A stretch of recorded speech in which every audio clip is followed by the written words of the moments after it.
Demak, zapis yoqdim. Mavzuni boshlaymiz. Bugun sizlar bilan professionalroq mavzular, ya'ni har doimgidek trading nima, trader kim, javob emas. Bizlarni u mavzularimiz, ya'ni boshlang'ich bilimlar bo'yicha mavzularimiz bizlarni narigi kanalimizda DiceFX начальный o'sha etap bo'yicha kanalimizda o'tilyapti. Bugungi mavzuda sizlar bilan hamma traderlar, professional traderlar, ya'ni savdo qilib, yillar davomida 2-3 yildan beri savdo qilib, aytaylik, opti bor traderlarni og'riqli va xato qilayotgan nuqtalaridagi mavzularni ko'rib chiqamiz. Ya'ni eng global masala, 3-yo'nalishdagi eng global masala bu order block haqidagi hech kim bilmagan sirlari va life hacklar. Ya'ni order block o'zi bu nima va bu qanaqa ishlatiladi va buni qanaqa ishlatish shart kerak. O'sha haqida bugun sizlar bilan ma'lumot olamiz. Qisqacha qilib aytganda, bugungi darsim 3-yo'nalishini deylik, главный faktlardan biri hisoblanadi. Nimaga desanglar, hop, SMC yo'nalishidagi order block o'zi tushunchasi ko'p traderlarga tanish. Не только SMC traderlarga, bu klassika bo'yicha ishlaydigani ham va любой bitta traderga bu ma'no tanish, ya'ni bu so'z tanish. Order block degani vau, nimadir, короче, отдельно qanday искусство deb o'ylashadi. Endi yana bitta narsaga e'tibor beramiz. SMC deganda, ya'ni Smart Money Concepts deganda biza va faqatgina order block yoki boz cho'chib tushunmaymiz. Eslab qolinglar. SMC deganda biza o'sha, misol uchun, boshidan boshladi. SMC ga kirish, aytaylik, poiz zonalarni hamma turini aytaman. U 8 tadan ko'p. Likvidностьlarni hamma turi, likvidностьlarni ham 8-7 tadan turlari ko'p. Hop, confirmation entry, ya'ni kirish nuqtalarini ham, ya'ni kirish entrylarni ham 7 ta 8 ta tasdiqlari bor, modellari bor. Oxiridagi o'sha multiplay entry hammasini bitta qilib mix qilinganda bu narsa SMC konsepsiya deb chiqarilgan, ya'ni plyusda aql bilan boshqarish. Hop, nimaga SMC deganda? Chunki SMCda bilasizlar, ancha savdo qilish, aytaylik, bitimlar ochish ancha uverенroq. Qaysi ma'noda? Misol uchun biz qanaqadir liniya chizib yoki qanaqadir уровень chizib, o'sha уровеньni buzsa sell, buzmasa buy demaymiz. SMCda qanaqa? Struktura buymi? Biz faqat buyga сделка qilamiz. Urib ketdimi, все, biz hech nima qilmaymiz. Boshqa yo'nalishlarda esa, ya'ni именно aytaylik klassik yo'nalishda esa qanaqa uligina nyuans bilan ishlashadi, ya'ni ular yoki va yoki degan so'z bilan, o'ziga savol bilan savdo qilishadi. Qanaqasiga? Liniya trendi chizadi yoki уровень chizadi. Bozor uroveniga kelsa, ular buy tiqishadi. Uni buzsa, ular sell tiqishadi. Yoki buy yoki sell. Bizda unaqa emas. Bizda trend bir xilmi, все. Bitta yo'nalishda ketamiz. Nima bo'lishidan qat'iy nazar. O'shaning uchun SMC yo'nalishida va boshqa yo'nalishlardan ko'ra SMC yo'nalishida win rate ancha kattaroq. Win rate bu yutish protsenti. Misol uchun 10 ta сделка ochasiz, 10 tadan 7 ta, 8 ta, 6 ta take urishi va kamida risk reward har bitta bitimda 1ga 3, 1ga 5, 1ga 10 соотношение bo'lishi. Bu eng minimal hisoblanma. Chunki bizdagi o'quvchilardan, misol uchun, agar ofisga kelib qolsanglar yoki aytaylik, qayerdadir gruppalarda o'quvchilarimiz ko'rib qolsanglar, ulardan so'rasanglar aytadi, то что ular SMC bilan savdo qilayotgan traderlarimiz risk rewardi kamida 1ga 5. То есть ularda $20 depozit bo'lsa, agar $20 где-то $10 risk qilishsa, ular bitta сделкаga o'zi kamida $50 topishadi. $10 risk qilib, agar $20 полностью risk qilsa, $100 topishadi kamida. Endi bu degani risk reward, ya'ni risk reward соотношение risk прибыли bu yerda 1ga 5 соотношение qo'yilyapti. Xo'p, keyingi masala order block degani aytib o'tgandek, misol uchun ko'plar bor, nima deyishadi? Order block shunaqa narsaki, mabodo agar u buzilib o'tib ketib qolsa, u narsa breaker blockga aylanadi. Yoki aytaylik, buzilgan har bitta order block breaker block bo'ladi. Yo'q, u вообще noto'g'ri stereotip hisoblanadi. Unaqa faktlar, unaqa traderlardan iloji boricha uzoqlashishlik. Sabab, chunki ular birinchi o'rinda o'zini yo'nalishini bilmasdan turib, boshqa yo'nalishga sakrab, boshqa yo'nalishda ham obsession qilish bu juda yomon narsa. Sizlar qanaqadir bitta yo'nalishda o'rganib olganingizdan keyin uni professional bo'la olmaysizlar. Sabab, chunki sizlarga yillab vaqt kerak bo'ladi praktика qilish uchun. Misol uchun, bitta order block mavzusini olsak, bitta order blockda o'zida aytaylik, qoidalar bor o'zini. O'sha qoidalarni bilib turib siz order blockda ishlatamiz. Sabab, chunki birinchi o'rinda sizga tajriba yetishmaydi. Tajriba deganda siz u narsani buraq ishlatib, qanaqa bo'lishini tushunib olish kerak. Nimaga desanglar, chunki order block любой narsa, o'rganayotgan narsalar, не только trading sohasida, boshqa sohalarda ham bu narsa, любой o'rganayotgan narsalar kitobda qanaqa bo'lsa, xuddi shunaqa bo'lmaydi. Kitobda qanaqa bo'lsa, xuddi grafikda ham, haqiqiy hayotda ham xuddi shunaqa bo'lmaydi. По-любому qanaqadir qiyinchiliklar bo'ladi. Po-любому qanaqadir aytaylik, kitobdan sal boshqacharoq variantlari chiqadi. O'shaning uchun biz har doim o'rgangan narsamizni sразу bilib olib, kimgadir dars berib, yo unaqa emas. O'rgangan narsamizni bozorda praktika qilib, yillab praktika qilib, keyin u narsa haqida ma'lumot berish kerak. Endi keyingi masala, Xo'p, OrderBlock mavzusi bo'yicha bu hozir sizlarga o'tib berishim kerak bo'lgan darsni o'tish uchun общий hisobda OrderBlockni o'rganganimga 3 yil bo'ldi. Ya'ni OrderBlock mavzusini o'zini ko'rib chiqqanimga 3 yil bo'ldi. 3 yil oldin bu mavzuni o'rganganman. Endi sizlarga 3 yillik opitdan kelib chiqqanda 10% narsani hozir sizlarga tushuntirib beraman. Ya'ni 3 yillik opitdagi kerakli ma'lumotlar. Endi bu mavzu eksklyuziv bo'ladi. Nimaga unaqa nom? Chunki bundagi qoidalar hozirlarga ko'rsatib beradigan, hozirlarga tushuntirib beradigan narsalarimni juda ko'plarini OrderBlock mavzusini biladigan treyderlar bilmaydi bu narsani. Ya'ni tushuntirib bermoqchi bo'lgan narsam ko'p professional treyderlarga notanish bo'ladi va bu narsa novinka hisoblanadi. Endi agar bu OrderBlock bilan ko'p savdo qilgan, juda ko'p vaqt savdo qilgan, juda ko'p vaqt OrderBlock mavzusini rivojlantirgan odamlar esa bu mavzularni bilishi mumkin. Chunki bu narsa bozordan olingan. Bu narsa kimdir bilimidan, kimdir ideyasidan emas. Bu narsa bozordan olingan чистый опыт. Ya'ni hozirlarga o'zimni opitimni просто так, как бы qisqacha tushuntirib o'tib ketaman. Demak, davom etamiz. Xo'p, bugungi mavzumizda OrderBlock haqidagi hech kim bilmaydigan sirlar va layfhaklar. Ketdik. Endi Xo'p, OrderBlock, любой joyda OrderBlock deyishadi. Xo'p, OrderBlock nimaligini tushundik. Ya'ni uni qanaqa mavzuligini, qaysi konsepsiyadanligini, qaysi yo'nalishdanligini tushundik. Endi главный problema bor. OrderBlock o'zi nima va uni qanaqa ishlatamiz? Va u narsa o'zi qayerdan paydo bo'lgan OrderBlock tushunchasi. Sizlarga любой trader aytaylik OrderBlock nimaligini tushuntirib beradi. Qaysi ma'noda? OrderBlock bu narx tushib ko'tarilgandan keyin oxirgi tushish hamcha, oxirgi ko'tarilish hamcha yoki mana shunaqa bitta blok hamcha bizga blok bo'ladi. O'shdan biz bitta ochamiz.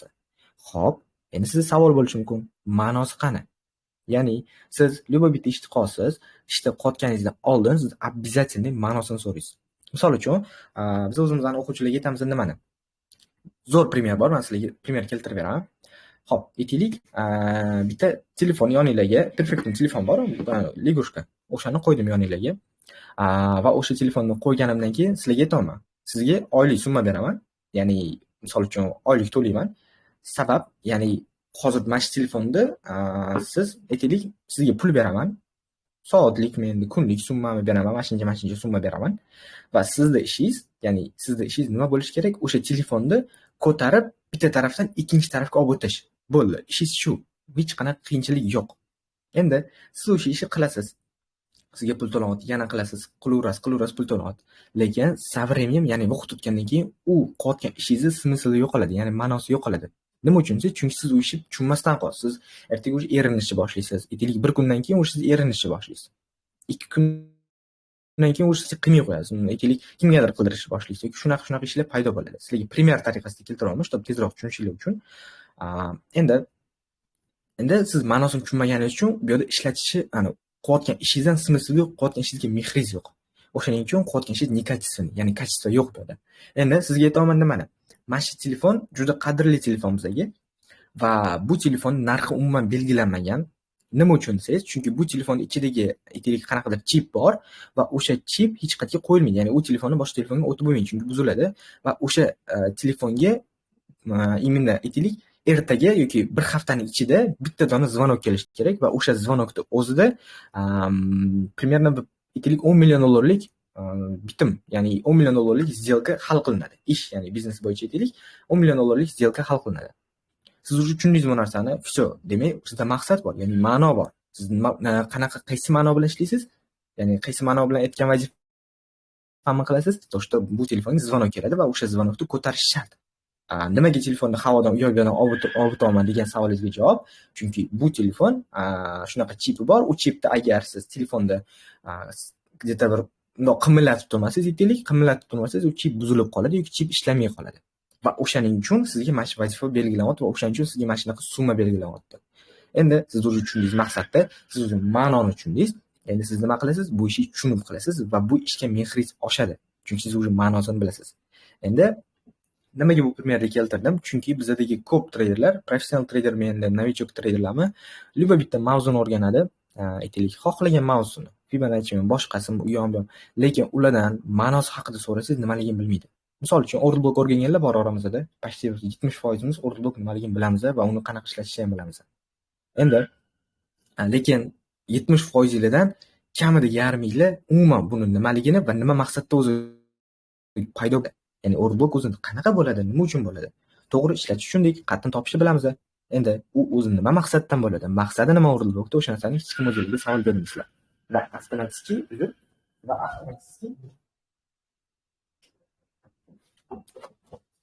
Va avtomatik bizada savol paydo bo'ladi. Ya'ni Worldbookda ishlayotganmi? Demak, maqsad yo'q ekan. Demak, ma'no yo'q ekan. Xo'p. Ozgina turganim.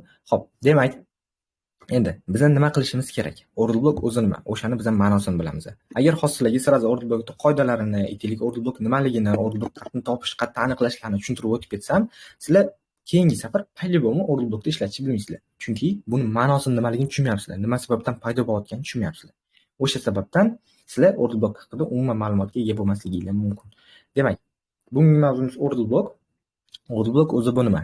Agar buni so'zma-so'z tarjima qilsanglar, order bu bitim. Blok bu обычный blok, aytaylik, to'rtburchak narsa. Buyurtma bloki yoki bitim bloki, bitim ochilgan blok. Xo'p, buni tarjimasi, o'zbekcha tarjimasini aytaman sizlarga. Bu bozordagi katta o'yinchilarning bitimlari va limitlari qo'yilgan narx zonalari. Endi bilasizlar, to'shta bozorda biz treyderimiz bozorga hech qanaqa daxlimiz yo'q. Ya'ni biz bozorga hech qanaqa ta'sir bera olmaymiz. Bozorni boshqaruvchi juda katta igroklar bor, ya'ni o'yinchilar bor, bozordagi o'yinchilar. Ular bizga o'xshab sellga, ular bizga o'xshab buyga mana qilib scalping qilib yoki aytaylik 1 minutdan 1 minutga mana qilmaydi. Ular sotgan parasi oshadi. Ular sotgan parasi tushadi. Tushunarli? Endi hozir nimaga sell, nimaga buyligini tushuntirib o'tirmayman. Chunki sizlar bu mavzuni ikkinchi kanalimizda ma'lumot olasizlar, ya'ni YouTube kanalimizda ham bizga bu haqida ma'lumot berilgan. Nima sababdan siz narx tushishiga foyda qilishingiz, nima sababdan ko'tarilishiga foyda qilishingiz haqida ma'lumot berilgan. Xo'p, demak, katta krupniy igroklar ular faqat sotib oladi, narx va ular sразу o'yindan chiqib ketadi. Ular sizlarga o'xshab aytaylik, zelkani ochadi, bitta shamchi yopadi, ikkita shamchi tushadi. Yo'q, unaqa narsa bo'lmaydi.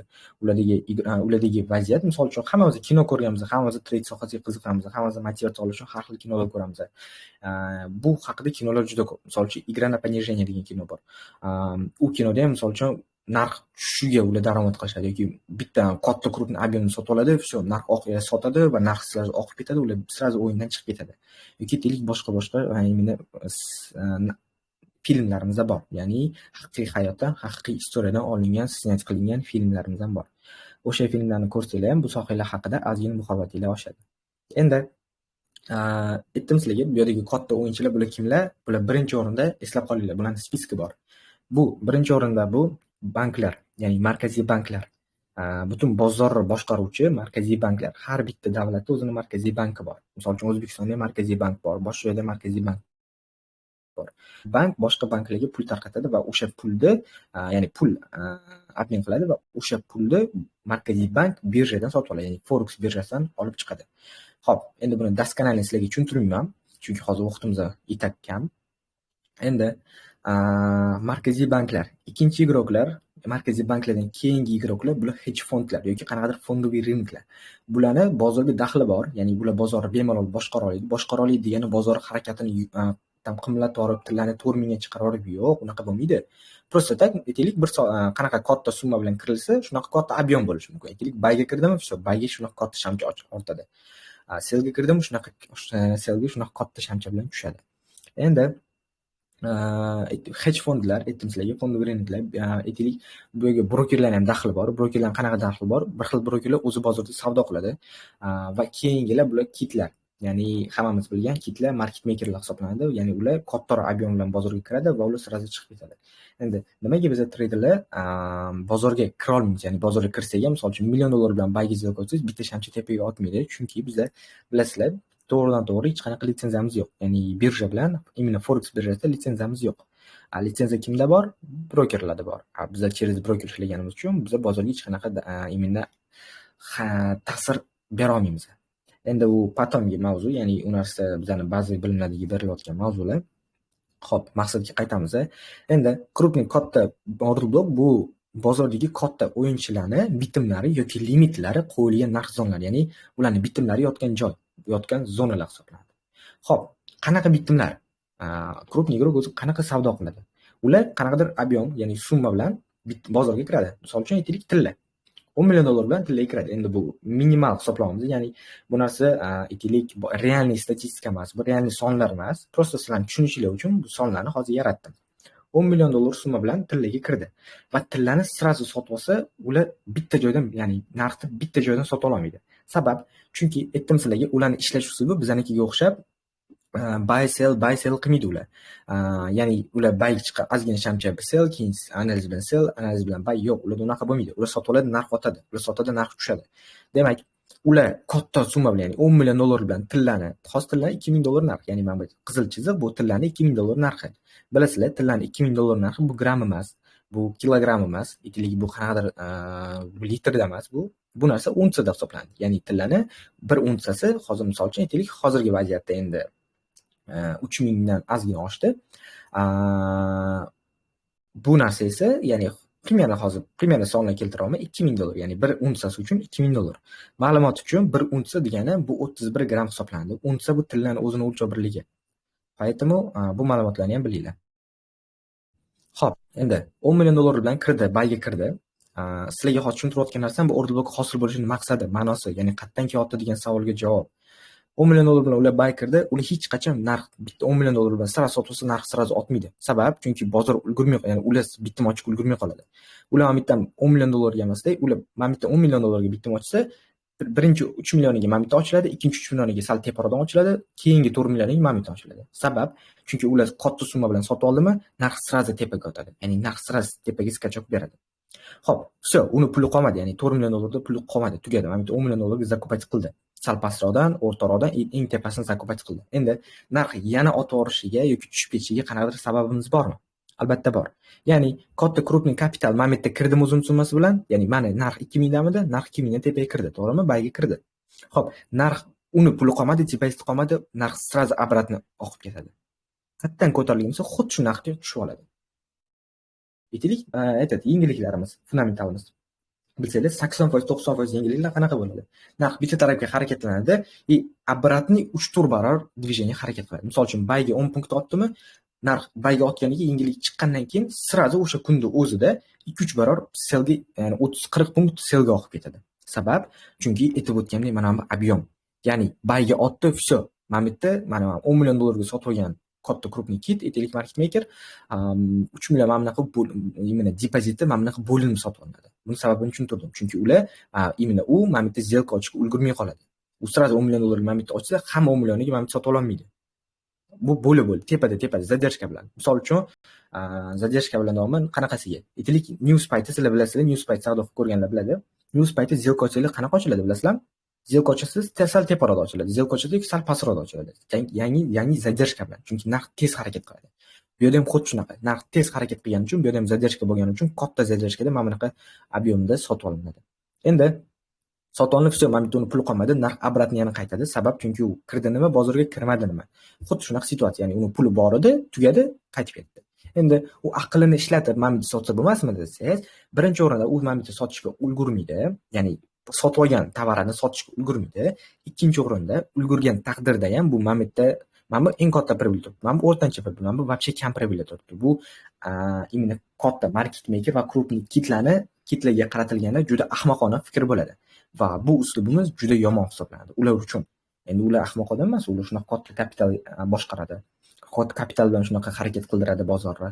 Ular kallasi ishlaydigan imенно aytaylik krupniy igroklar hisoblanadi, o'yinchilar hisoblanadi. Ular nima qiladi? Ular $10 million hammasiga sira sota olmaydi. Ular aytaylik $10 million 2 yoki 3 qismga bo'ladi. Ko'p vaziyatda 2 qismga. Xo'p, $10 million 3 qismga bo'lsak, bu 3 to'ridan hisoblanadi. Ya'ni 3 million va $4 million hisoblanadi. Endi ular nima qiladi? U mana bunga o'xshab sразу bitta joyda mana 10 mingga sotib oladi. $10 million ga sotib olmaydi. U mana bunaqa aqlliroq xud qiladi, bitta narx belgilaydi o'zi uchun. Misol uchun $2 ming narxi belgilab oladi va o'sha narxdan hamma zelkasini, ya'ni hamma bitimini ochishga harakat qiladi. Ya'ni birinchi 3 millioniga mana bitta sotib oladi narx bitta skachok beradi, ya'ni bitta ko'tariladi. Xo'p, u все, u pauza qoldi. Demak, narx yana nima qiladi? Qayerdan ko'tarilgan bo'lsa, o'shga qaytadi. Mana bu primyer. Narx o'shga qaytayotdi yana. U yana nima qiladi? Qolgan 3 millionga sotib oladi. Yana narx xuddi shunaqa otadi. Endi narx yana qanaqa harakat qiladi? Uzr, yana qanaqa harakat qiladi? Xuddi shunaqa narxga, imенно xuddi shunaqa joyga narx qaytib oladi, ya'ni. Chunki bo'ldi, bozor kirdi, u ob'yomda sotib oldi, narx endi obratni qaytayapti. Endi qolgan 4 millionga sotib oladi va narx katta skachok beradi va u sразу bitimlarni yopadi. Sizlarga aytdim, krupniy игрок qanaqa savdo qiladi? U zelka ochadi, narx ketadi, bozor ketadi, narx sразу yopadi. U kutib o'tirmaydi, dars tushishini, u bitta shamcha yoki 4-5 shamcha bilan savdo qiladigan shaxslar. Xo'p, endi bu juda aqlli primer hisoblanadi. Nimaga desangiz, chunki u 10 million dollar hammasiga sotib olganda edi, mana bunaqa zadержка bo'lib, tepa-tepadan sotib olinardi. Ya'ni mana bu birinchi случайda. Bu aqlliroq fikr qiladi, 10 millionni 3 qismga bo'lib sotib oladi. Va har bitta bitmi почти bir xil narxda joylashgan. Ya'ni почти bir xil joyda limitlari joylashgan buni. 3 ta limit qo'yadi, 3 million va 4 millionga va 3 ta limiti ham bitta narxda joylashdi va bitta otda sразу yopdi. Keyin narx обязательно o'sha narxga qaytib qoladi, polygon. Lekin u zato 3 ta bitimni ham почти bir xil pribelda olib chiqib ketadi. Endi siz logistika o'ylang. Market maker krupniy игрокlarga variant yaxshiroqmi yo mana bu variant aqlliroqmi? Обязательно bu. Demak, order blokda ishlab berish vazifasi nimadan iborat ekan? Mana krupniy market maker ochgan mana bu zona bizga order blok zonasi bo'lar ekan. Tushuntirib oldimmi? Bu bizga order blok vazifasini o'taydi. Xo'p, endi order blok o'zi nima uchun paydo bo'lar ekan? Katta krupniy игрок yoki katta krupniy kitlar bozorda limitlarni o'zini depozitini, o'zini summasini 3 qism, 4 qismga bo'lib, 2 qismga bo'lib, bir xil narxdan limit qo'ygani uchun bu mavzu, bu yo'nalish paydo bo'lar ekan bozorda. Demak, order blok nimaligini tushundinglar degan umiddaman. Ya'ni bu ma'nosi bu. Bu narsani sizlarga hech kim, почти juda kamdan kam odam sizlarga ma'nosini keltirib bera oladi.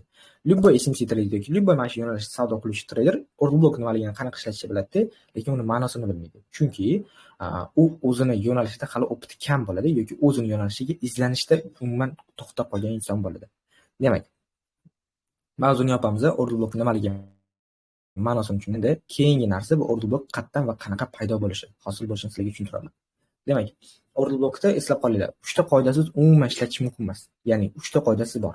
Birinchi qoidasi eslab qolinglar, bu o'zidan oldingi shamchani agar buy bo'lsa, qarang, o'zidan oldingi shamchani dotdi.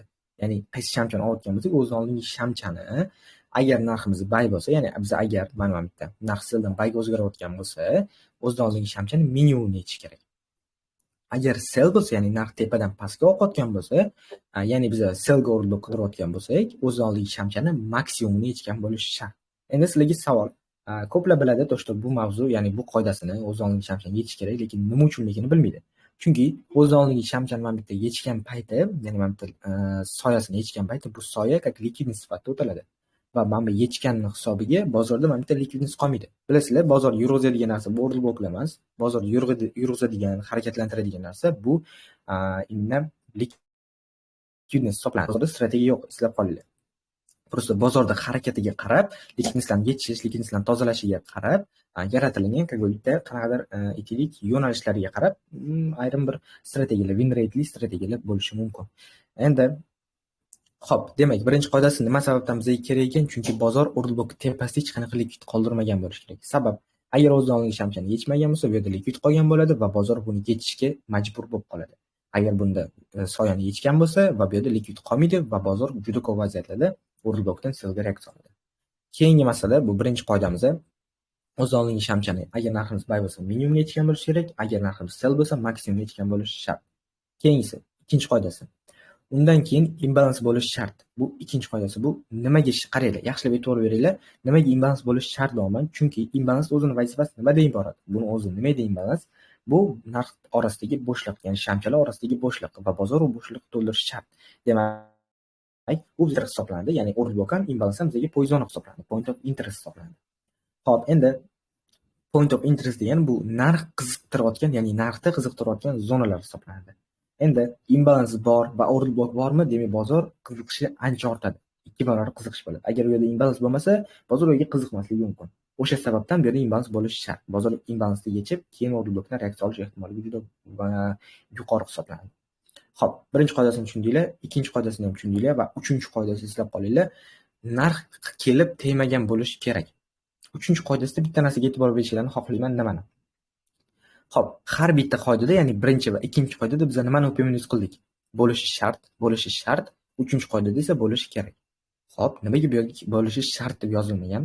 Chunki narx kelib tegmagan bo'lishi kerak degani bitta order blok bir marta ishlaydi degani. Ya'ni как одноразовый salfetka degandek gap.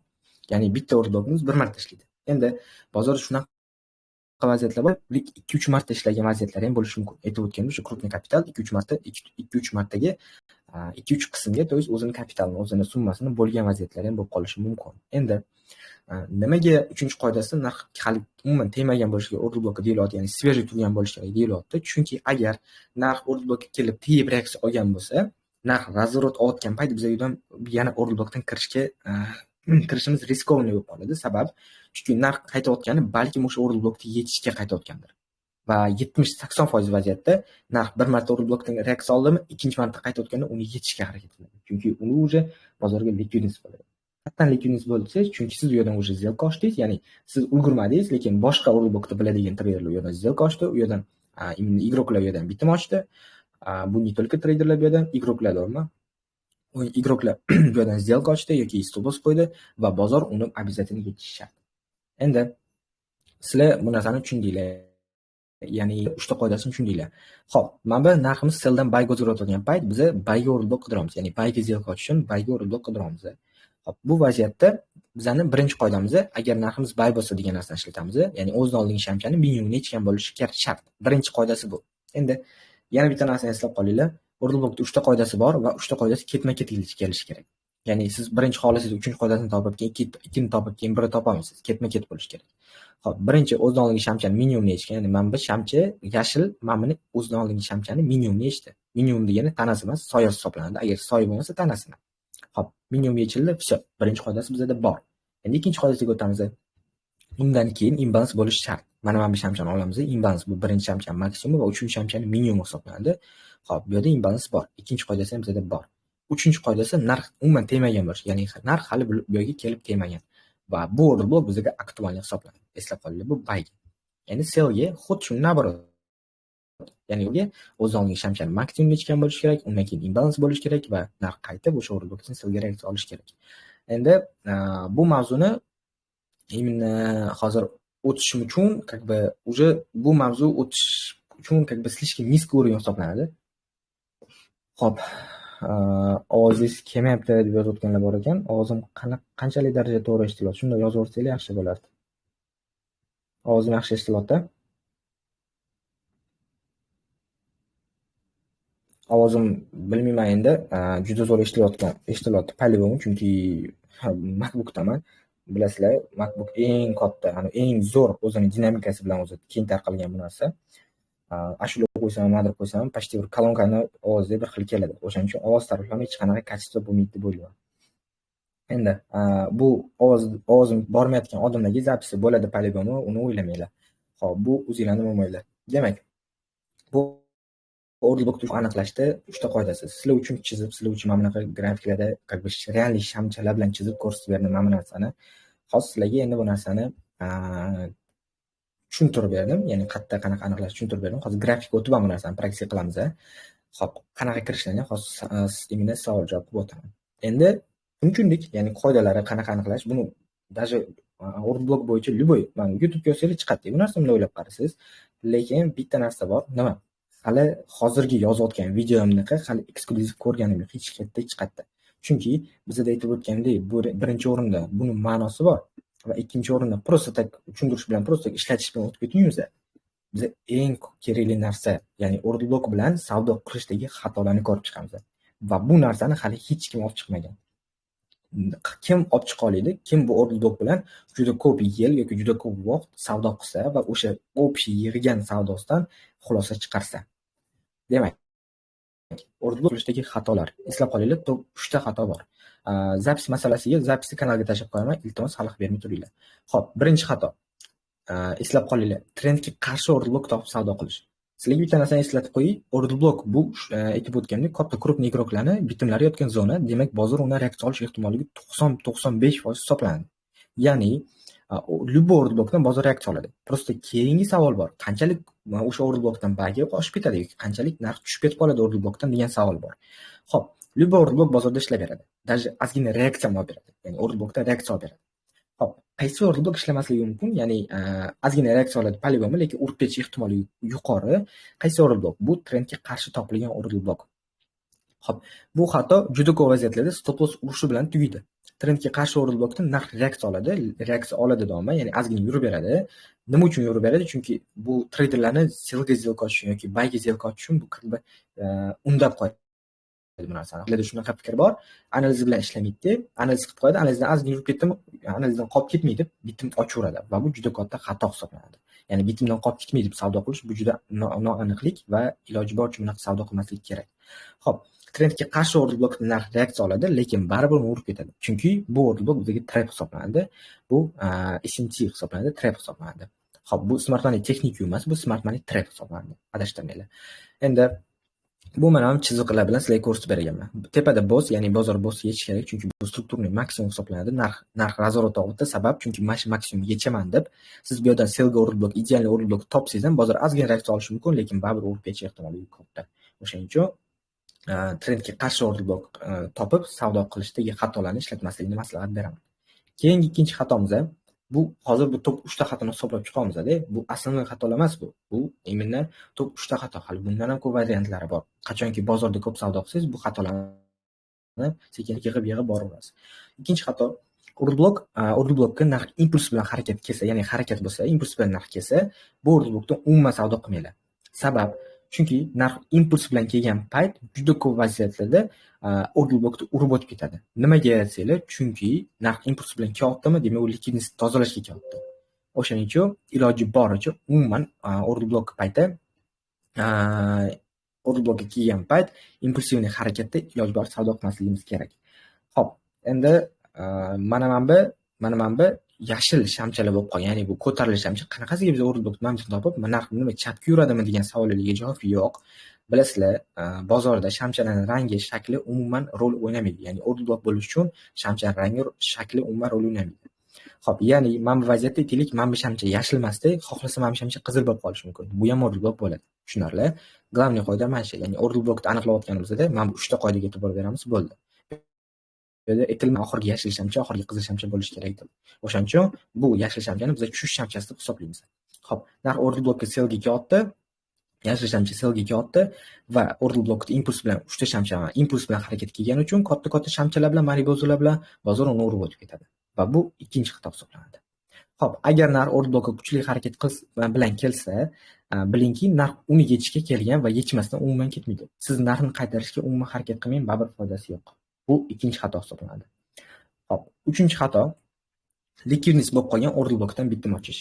Ya'ni aniqlangan o'rin blokingiz agar eng minimumida joylashgan bo'lsa va uni minimum bozor uchun likvidnost bo'lsa, juda ko'p vaziyatlarda, ya'ni 70-80% vaziyatlarda uni yechib, keyin trend bilan birga harakatlanadi. Ya'ni bizda bo'lgan aytaylik o'rin blokdan savdo qilganimizda stop qo'yib qo'yamiz, bozor stopimizdan urib, keyin tekimizdan urib beradi. Bunaqa vaziyatda bozorda juda ko'p bo'ladi.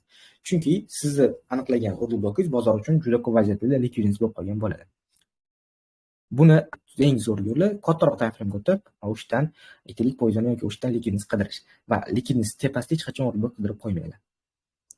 Demak, ideal entry qanaqa bo'ladi? Mana birinchi o'rin blokdan kutib turamiz, chunki likvidnost borligini bilamiz va pastdagi ikkinchi o'rin blokdan biz sellga buyga, to есть entry qilamiz, kirish qilamiz va juda ko'p vaziyatlarda biz ideal moment, ideal entryni qo'lga kiritishimiz mumkin. Bu o'rin blok bilan savdo qilishdagi 3 ta xatolarni biz sizlar bilan ko'rib chiqdik. Bu 3 ta donasi. Endi sizlarga bozordan sirazi bu narsani o'tkazsak, ya'ni bozordan sirazi bu narsani ko'rsak, xo'p, sizlarga buni qanaqa savdo qilishni emas, ya'ni bozorni aniqlash tushuntirib beraman. Misol uchun qanaqa vaziyat? Bu 1 minutlik time frame. Bilasizlar, bozor fraktal. Ya'ni o'rganayotgan strategiyamizda hech qanaqa time frame, hech qanaqa para tanlamaydi. Bozor fraktal degan narsa bor. Aytaylik, kriptovalyutada ham bu narsa ishlaydi, любой joyda ishlaydi. Xo'p, mana bu shamcha birinchi o'rin blokdan boshlaymiz. O'z oldingiga maksimum yechyapti, chunki bu sellga imbalansi bor va ideal mana bu shamcha bizga o'rin blok. Narx bir marta tegdi, bo'ldi, ishlamaymiz. Qarang, yaxshilab e'tibor bering. Mana shu o'rin blokdan sell kirganlar, mana men minimumgacha tek qo'yaman deb o'ylamanglar. Chunki narx qanaqa harakat qiladi doimo? Narx agar trendga qarshi bo'lsa, ozgina reaksiya oladi, keyin buyga ketishini ham biz aniqlasak bo'ladi. Hattan pastdagi o'rin blokdan, buy o'rin blokdan. Bu vaziyatda mana bu qora shamcha bizga o'rin blok. Qanaqasiga? Qora shamcha o'z oldinga minimumni yechdi. Birinchi qoidasi. Ikkinchi qoidasi imbalans bo'lishi kerak. Mana qora shamchada imbalans yo'q, to'g'rimi? Da. Lekin nima uchun bu o'rin blok deb olindi desanglar, chunki bu haramiy degan shamcha bo'lib qolgan. Haramiy shamchasi mana bu o'rtadagi qolib ketgan, yutib olgan shamchani biz umuman hisobga olmaymiz. Ya'ni bu yerda 1, uchta sham bor va uchta shamni orasida bizada imbalans ham bor. O'shaning uchun bu order block hisoblanadi. Ko'rishinglar mumkin, imенно order blockdan bozor bayga reaksiya. Narx bayga reaksiya oldi, mana o'z o'rniga maksimum yechgan, imbalansi bor va bozor o'shadan sellga reaksiya oldi. Imенно o'sha order blockdan. Xo'p, narx ko'tarildi, yana xuddi shunaqa mana. O'z o'rniga yechyapti, lekin imbalans yo'q. Endi sizlarda keyingi savol bo'lishi mumkin. Agar bozorda imbalans bo'lmasa, ya'ni hozirgi tepadagi ko'rsatgan vaziyatimda agar bozorda imbalans bo'lmasa, biz nima qilamiz? Ya'ni mana vaziyatda bozorda imbalans yo'q. Aytaylik mana bu yerda soya bilan mana bunaqa yechgan. Mana bu umuman imbalans yo'q. Biz mana buni order block deb olish haqqimiz bormi? Yo'q, umuman haqqimiz yo'q. Nima qilamiz? Birinchi ya'ni o'z o'rniga minimumni yechganmi? Bo'ldi. Ikkinchi qoidasiga o'tamiz. Imbalans qidiramiz. Mana bu shamchada imbalans yo'qmi? Keyingisiga o'tamiz. Ya'ni mana bunga o'tamiz. Bundachi? Bunda imbalans bormi? Mana bundachi? Bunda agar imbalans bo'lsa, mana mashina biz imенно mana shamchani order block deb olamiz. Ya'ni mana bu yerda imbalans yo'q, keyingisiga o'tamiz. Bu yerdachi imbalans bormi? Imbalans bor. Mana bu shamcha bizga order block shamchasi bo'ladi. Endi bu o'z o'rnini yechmagan-u deyishingiz mumkin. Yechmagan, lekin o'z o'rnidan mana bu yerda yechilgan shamcha bor. O'shaning uchun imbalans bo'lmagani uchun mana bu shamchaga ko'chirib qo'yganimiz ancha aqlli sposоб hisoblanadi.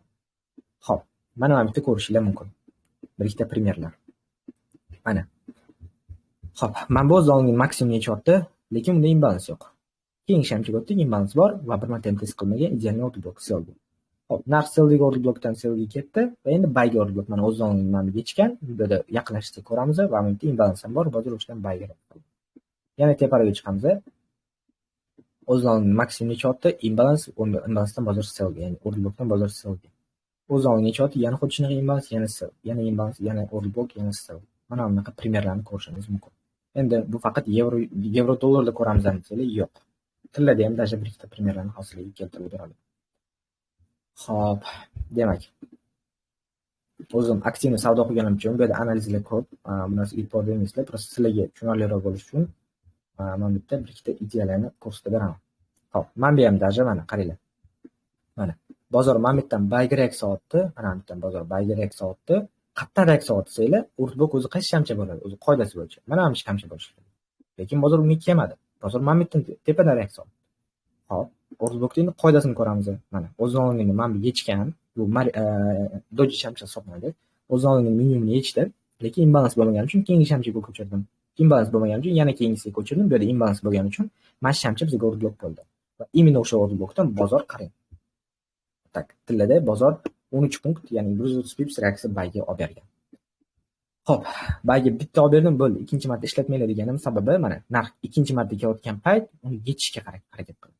Va bozor ko'rdinglar va bozor order blockda likvidnosini tozaladi. Xo'p, mana bitta ham mana narx o'z o'rnini yechyapti, lekin imbalans bo'lmagani uchun keyingisiga ko'chira olmay va yana keyingisiga ko'chira olmay bitta imbalansli order block. Bozor buyga reaksiya oldi. Buyga reaksiya olgan payt mana bitta ham mana o'z o'rnini yechyapti. Xuddi shunaqa qaramay bo'lyapti, imbalans bo'lgani uchun mana bu order block. Bozor yana buyga. Mana ko'rishinglar mumkin. Hozir har bitta отдельно tushuntirib bering bu narsani. Ko'rishinglar mumkin. Mana даже mana bu sellga order blocklar har bittasidan order blockda reaksiya oladi. Просто agar ular trendga qarshi bo'lgan bo'lsa, bozor ozgina reaksiya oladi va полигон urib ketadi. Misol uchun mana bu hamma sellga order blocklar bizga trendga qarshi.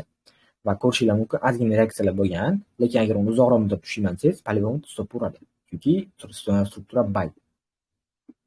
Mana ular ko'rinish. Bu order blockda idealniy momenti, idealniy qoidalari va chiroyli formirovание bo'lgan vaziyatlar hisoblanadi. Xo'p, qanaqa savdoga kirishimiz kerak desanglar, iloji boricha harakat qilinglar.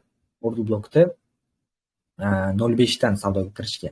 Ya'ni ko'p vaziyatda bozor order blockda 0.5 ga tegadi va sizlar risklarni 2 barobarga qisqartirasizlar. Misol uchun, men savdo mamlakatga limit qo'yadi, stop loss order blockka taqib qo'ymaysizlar. Stop lossni ozgina olib qo'yasizlar. Chunki bir xil payt order blockda sweep qilib ketadi. Chunki ko'p traderlar mana shu stop lossni mamlakatga qo'yishi mumkin. O'shansini ham hisobga olinglar. Xo'p, xohlasanglar mana bunaqa qiringlar, ya'ni maksimumgacha bo'ladi bu narsa. Xohlasanglar iloji boricha harakat qilinglar 0.5 ga, ya'ni order blockda yarmiga kelganda entry qilishga. Xo'p, bu order block ichiga kirgandan keyin tasdiqida savdo qilishga ham maslahat beraman.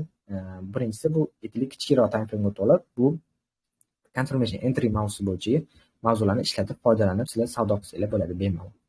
Bu yerda ham xuddi shunaqa vaziyat. Har bitta order blockni iloji boricha harakat qilinglar savdo qilishga. Demak, xo'p, mana bu yerda ham biz mana bu yerdan buy сделка ochishga ulgurdik. Ya'ni sal teparoqdan ozgina kech qoldik-ku, lekin buni sababi, главный sabab mana bu yerda order block bo'lgani uchun mana o'z o'rnini mana bu yechgan. Imbalans bo'lmagani uchun keyingi shamchiga o'tamiz. Bu shamchida imbalans bo'lgani uchun biza именно tepadagi mana bu imbalans bo'lgani uchun mana bu shamchi bizga o'rni blokda bayga zilka ochamiz. Harakat qildik bu yerdan bayga kirishga. Ozgina sal teparoqdan ulgurdik bitni ochishga, lekin по-любому hozir bitimiz aksiyada turibdi. Ya'ni hozir bitimiz yopilmaydi. Xo'p, bozor qanaqa harakat qiladi desanglar, bozor hozir ko'plar o'ylaydi, to'shda bozor tushdi, oqdi, tushdi, istoriya повторяется, ko'tariladi, oqadi. Yo'q. Bozor ko'tariladi, mana bu high yechib, keyin sellga reaksiya olishi mumkin. Tushunarli? Bu chista как бы tajribadan kelib chiqqan fikrni sizlarga aytaman. Bu hozir просто bozorga qarab turganimdagi analiz. Atak hali достаточно qilib, tak именно fokusini shunga qaratib hali analiz qilganim yo'q. Demak, xo'p, o'rnblock nimaligini tushundinglar. Bu narsani sizlarga qattiq ishlab beradi, qattiq ishlab bermaydi. Hammasini sizlarga tushuntirib berdim. Qaysi vaziyatda ishlatishimiz kerak emasligini tushuntirib berdim. Buni ishlatishni bilganda, buni qanaqa ishlab berishini juda yaxshi bilasizlar. Bugungi o'tgan mavzuyimiz sizlarga o'rnblock nimaligini tushuntirish emas edi. O'rnblockni qaysi vaziyatda, juda ko'p vaziyatda ishlatish mumkinligini haqida tushuncha berish edi. Misol uchun vaziyatda mana narx mana bu yerdan baydagi o'rnblockda, mana bu yerda selldagi o'rnblockni selga reaksiya olgan-ku. Selga reaksiya olgan. Endi bu bayga qayerdan chiqqansiz, mana qayerdan chiqqanligingizni sizga ko'rsatib beraman. Mana bu qora shamchi, mana qora shamchi o'zidan minimum nechyapti. Mana bu haram bo'lib qolgancha hisobga olmaymiz. Mana 1, 2, 3 ta sham. Bu yerda imbalans ham bor. Mana bu shamchi bizga o'rnblock bo'ladi. Ya'ni qora shamchi bizga o'rnblock. Va ko'rishingiz mumkin, narx kelib imенно o'sha o'rnblockdan bozor bayga reaksiya oldi. Bu o'rnblockni просто win rate sizlarga tushuntiraman. Va bu narsani nechadir yillar oldin tushuntirmayapman. Bu narsa misol uchun kechadan oldin kuni bo'lgan vaziyat, ya'ni juma kuni bo'lgan vaziyatda sizlarga ko'rsatib beraman.